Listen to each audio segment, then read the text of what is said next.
Pensioners సంక్షేమం కోసం పోరాటాలు చేసి పెన్షన్ హక్కును సాధించిన ధర్మధీర్ స్వరూప్ నకారాను పెన్షనర్స్ ఎన్నటికీ మరువలేరని AP state government retired employees association అధ్యక్షులు వెంకట్రావు, ప్రధాన కార్యదర్శి నూకరాజు పేర్కొన్నారు.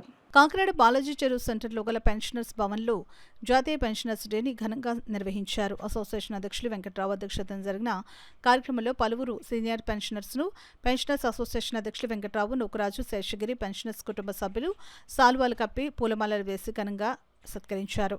ఈ కార్యక్రమంలో అసోసియేషన్ కోశాధికారి శేషగిరి సరోజిని, భాస్కర్రావు, నిత్యానందరావు, గోపాలకృష్ణ, మూర్తి, రామచంద్రరావు, సాల్మెన్ రాజు, తాతారావు, మాణిక్యం, అజీజుల్లా, ఆదినారాయణ, గణపతిరాజు, శాస్త్రి, ఇబ్రహీం, సాజీదా పెద్ద సంఖ్యలో పెన్షనర్స్ పాల్గొన్నారు.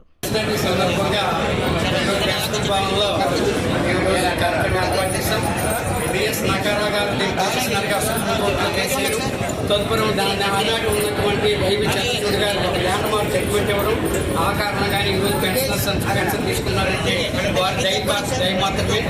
దాన్ని వారిద్దరు కూడా ధన్యవాదాలు నివాళులు అర్పించుకుంటాం.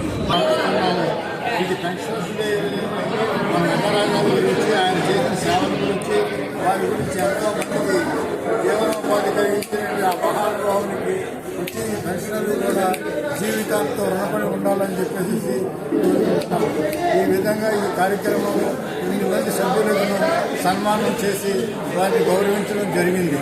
అదేవిధంగా ప్రతి ఒక్కరూ కూడా జీవితాంతో మన జీవనదాత అయినటువంటి నకారయ్య గారిని మర్చిపోకూడదని చెప్పి మనస్ఫూర్తిగా విన్నవించుకుంటున్నాం.